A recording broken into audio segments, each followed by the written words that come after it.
Lasya Nanditha మృతదేహానికి post mortem పూర్తయింది. కాసేపట్లో కంటోన్మెంట్లోని నివాసానికి లాస్య మృతదేహాన్ని తరలించనున్నారు. గాంధీ ఆసుపత్రిలో కుటుంబ సభ్యులను మాజీ మంత్రులు హరీష్ రావు, తలసాని పరామర్శించారు.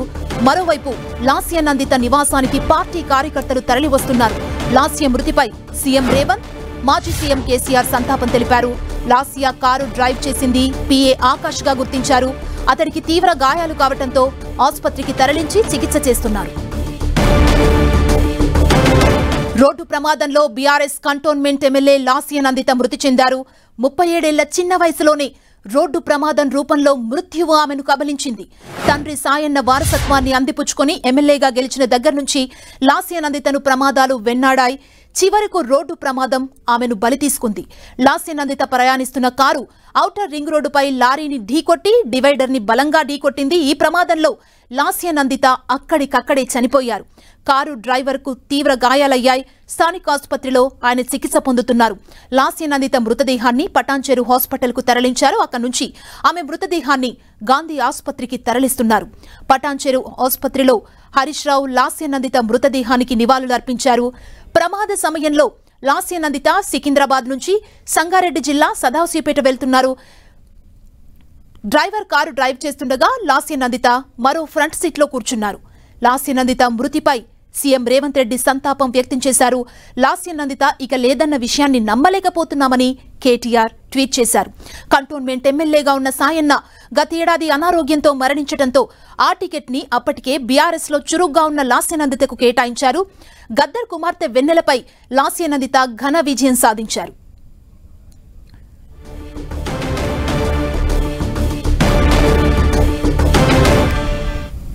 పోస్టుమార్టం నిమిత్తం లాస్య నందిత మృతదేహాన్ని గాంధీ హాస్పిటల్ కు తరలించారు.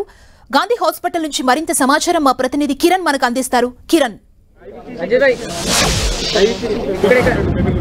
సుమా, కంటోన్మెంట్ ఎమ్మెల్యే లాస్య నందిత మృతదేహానికి కొద్దిసేపటి క్రితమే ఇటు పోస్ట్ మార్టం ప్రక్రియ కూడా పూర్తయిపోయింది. మరికొద్ది సేపట్లో కూడా కార్కలోని ఆమె నివాసానికి లాస్య నందిత మృతదేహాన్ని కూడా తరలించేందుకు ఏర్పాట్లు చేయబోతున్నారు. ఆమె మరణ వార్త తెలుసుకున్న ఇటు అధికార విపక్ష పార్టీలకు సంబంధించిన నేతలంతా కూడా దిగ్భ్రాంతి వ్యక్తం చేసిన పరిస్థితి కనిపిస్తుంది. ఉదయం 5:30 ప్రాంతంలో పటాన్చెరు ఓవర్ మీద కూడా ఘోర రోడ్డు ప్రమాదం జరగడంతో ఆమె అక్కడక్కడికి మృతి చెందిన పరిస్థితి కనిపిస్తుంది. ఇక ఈ ఘటనలో డ్రైవ్ చేస్తున్న డ్రైవర్ ప్రస్తుతానికైతే తీవ్ర గాయాలపై హాస్పిటల్ చికిత్స పొందుతున్నారు. విజువల్స్లో చూసుకోవచ్చు.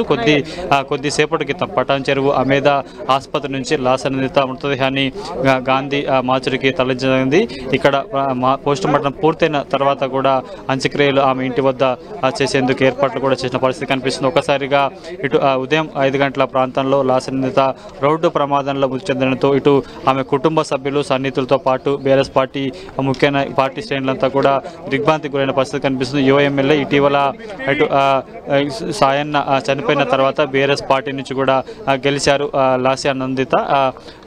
గడిచిన కొద్ది రోజుల క్రితము నల్గొండ టూర్కి వెళ్ళి వస్తున్న సందర్భంలో కూడా రోడ్డు ప్రమాదం నుంచి చిన్న గాయాలతో బాటపడిన లాస్య నందిత మూడోసారి మృత్యు ఒడికి చేరుకున్నట్టుగా మనం చెప్పుకోవాల్సి ఉంటుంది. గతంలో నియోజకవర్గంలో జరిగిన ఒక కార్యక్రమంలో లిఫ్ట్లో ఇరుక్కుపోయి అప్పటికే తీవ్ర ఇబ్బందులు పడుతూ ప్రాణాలతో బయటపడిన పరిస్థితి కనిపిస్తుంది. రెండోసారి ఇన్సిడెంట్లో కూడా చిన్న గాయాలతో తప్పించుకున్న లాస్య నందిత ఈరోజు తెల్లవారుజామున ఓవర్ మీద జరిగిన రోడ్డు ప్రమాదం మాత్రం తప్పించుకోలేకపోయింది. మృత్యు కబలించినట్టుగా మనం చెప్పుకోవాల్సి ఉంటుంది. ఇక ఇటు సాయన్న మూడో కూతురుగా లాస్య చెప్తుంటారు. ఈమెకి మూడో సంతానం, చిన్న కూతురు. సాయన్న చనిపోయిన తర్వాత కూడా కొంత రాజకీయాల్లోకి ఇంట్రెస్ట్ ఉండడంతో బీఆర్ఎస్ పార్టీ సాయన్నకి మద్దతుగా పార్టీకి కుటుంబానికి బాసట నిలిచేందుకు ఆమెకి ఎమ్మెల్యే అభ్యర్థిగా బరిలో ఇచ్చింది. ఆ తర్వాత ఆమె గెలిచిన పరిస్థితి కనిపిస్తుంది. ఇటు గద్దర్ కూతురు మీద కూడా ఆమె గెలుపొందారు.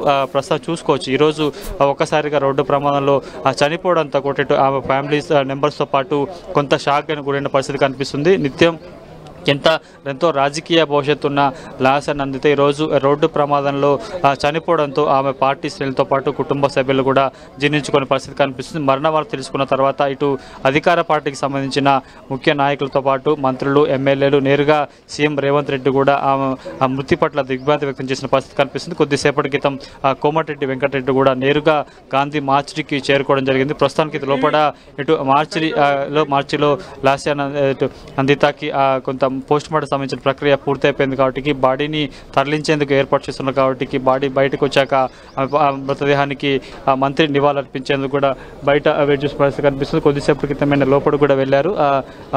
లోపల మార్చురీలో పోస్ట్ మార్టం జరుగుతుంది కాబట్టి అక్కడ వెళ్ళి నేరుగా ఆమె మృతదేహానికి అక్కడే నివాళులర్పించేందుకు మంత్రి కోమటిరెడ్డి వెంకటరెడ్డి కూడా లోపలికి వెళ్ళిన పరిస్థితి కనిపిస్తుంది. నేరుగా మరొక 15 నుంచి 15 నిమిషాల సమయంలో గాంధీ ఆసుపత్రి నుంచి కూడా ఇటు కార్ఖానలోని ఆమె ఇంటి వద్దకి ఆ మృతదేహాన్ని తరలించేందుకు ఏర్పాటు చేయబోతున్నారు. ఇక అంత్యక్రియల ప్రక్రియ కూడా ఏర్పాట్లు చేస్తున్నారు. ముఖ్యంగా బీఆర్ఎస్ పార్టీకి సంబంధించిన ముఖ్య నాయకులు కూడా నివాళులర్పించేందుకు పెద్ద సంఖ్యలో వస్తారు కాబట్టి అందుకు సంబంధించిన ఏర్పాట్లు కూడా ప్రస్తుతానికైతే కార్ఖానా నివాసంలో ఏర్పాట్లు చేసినట్టుగా తెలుస్తుంది. ముందుగా ఇటు అశోక్ నగర్లో, ఎందుకంటే ఆ అశోక్ నగర్తో పాటు కవాడిగూడలో కూడా తీసుకెళ్తారని అనుకున్నారు కానీ తండ్రి మరణం తర్వాత కుటుంబ సభ్యులంతా కూడా కార్ఖానా నివాసానికి షిఫ్ట్ అయ్యారు. తండ్రి ఉన్నప్పుడు కూడా అదే ఇంట్లో ఉన్నారు కాబట్టి అక్కడే ఆమె క్యాంప్ ఆఫీస్తో పాటు అక్కడే ఆ కుటుంబ సభ్యులు తల్లితో చెల్లితో నివాసం ఉంటున్నారు కాబట్టి అక్కడికి ఆమె మృతదేహాన్ని తరలించే అవకాశం ఉంటుందో తెలుసు. అందుకు సంబంధించిన ఏర్పాట్లు కూడా ప్రస్తుతానికైతే ఇంటి వద్ద కొనసాగుతున్నాయి. మరొక 10 నుంచి 15 నిమిషాల మధ్యలో ఆమె మృతదేహాన్ని కూడా గాంధీ మార్చు నుంచి కూడా ఇంటికి తరలించబోతున్నారు. ఇక ఇప్పటికే మరణ వార్త తెలుసుకున్న పార్టీ ముఖ్య నాయకులతో పాటు సన్నిహితులు బంధువులంతా కూడా కన్నీటి పరివేతం అవుతున్న దృశ్యాలు మనకైతే కనిపిస్తున్నాయి. విజువల్స్లో చూసుకోవచ్చు. ఒకవైపు పార్టీ నాయకులు అదేవిధంగా ఫ్యామిలీ మెంబర్స్ అంతా కూడా కారులో వేచున్న దృశ్యాలు కనిపిస్తున్నాయి. మరికొద్ది సేపట్లో కూడా అందుకు సంబంధించిన ప్రక్రియ కొనసాగుతుంది కాబట్టి విజువల్స్లో చూసుకోవచ్చు. మంత్రి కోమటిరెడ్డి వెంకటరెడ్డి లాస్య నందిత మృతదేహానికి నివాళులర్పించి తిరిగి వెళ్ళిపోతున్నారు.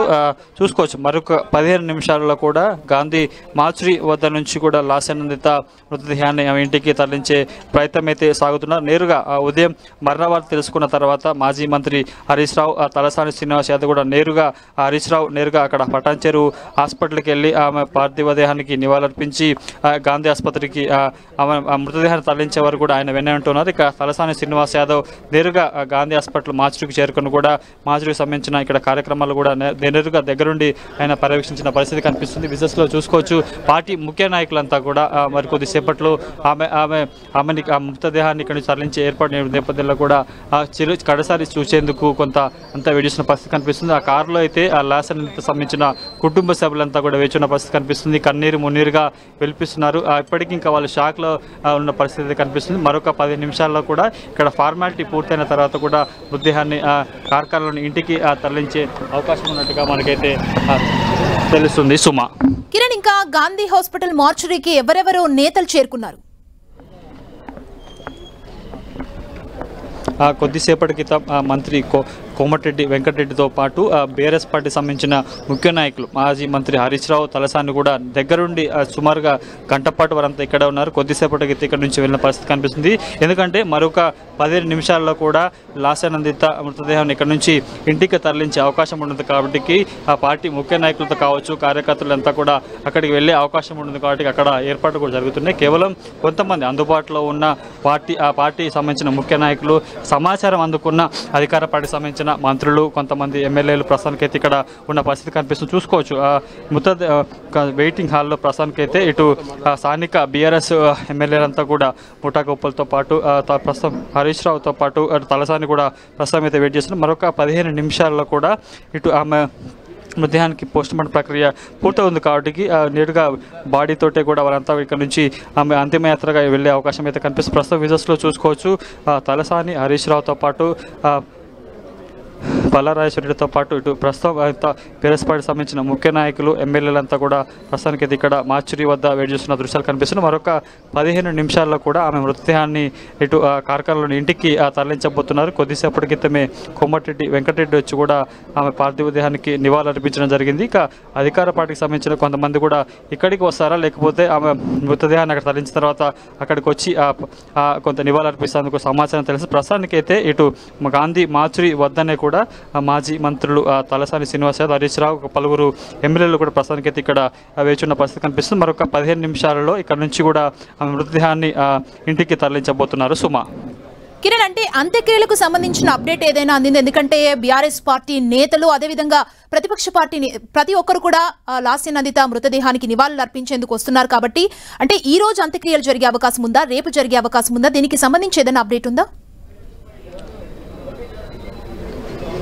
లాస్య నందిత అంత్యక్రియలకు సంబంధించి కొంత స్పష్టమైన సమాచారం రావాల్సింది. ఎందుకంటే మరొక 15 నిమిషాల్లో కూడా ఆమె పోస్ట్ మార్టం పూర్తవుతుంది. ఇక్కడ నుంచి ఇంటికి తరలిస్తారు కాబట్టి అక్కడ వివిధ పార్టీకి సంబంధించి, కేవలం బీఆర్ఎస్ పార్టీకి సంబంధించి కాకుండా అధికార పార్టీకి సంబంధించిన యువ ఎమ్మెల్యే కావడం, ఇటీవల రీసెంట్గా కంటోన్మెంట్ ఎన్నికైన నేపథ్యంలో కూడా ప్రతి ఒక్కరూ అందుబాటులో ఉన్నవారంతా కూడా వచ్చి ఆమె పార్థివ దేహానికి నివాళులర్పించే అవకాశం ఉంటుంది. కాబట్టి కొంత అంటే ఇంకా అంత్యక్రియలకు సంబంధించి కొంత స్పష్టమైన సమాచారం రావాల్సి ఉంది. ప్రస్తుతానికైతే ఇంకా పూర్తి స్థాయిలో బీఆర్ఎస్ పార్టీ నేతలంతా కూడా ఇప్పుడే సమాచారం అందుకుంది కాబట్టి ఒకటిన అందుబాటులో ఉన్న బీఆర్ఎస్ పార్టీ సంబంధించిన ముఖ్య నేతలంతా కూడా ఇప్పటికైతే చేరుకున్నారు. కాబట్టి ఇప్పటికే ఆ కార్ఖానలోని లాస్య నందిత ఇంటి వద్ద అంత్యక్రియలకు సంబంధించిన ఏర్పాట్లు, ఆమె పార్థివ దేహాన్ని ఉంచేందుకు ప్రత్యేక ఏర్పాట్లు కూడా జరుగుతున్నాయి. కాబట్టి అంటే ఇంకా పూర్తి స్థాయిలో ఇక్కడ ప్రకటన రావాల్సి ఉంటుంది.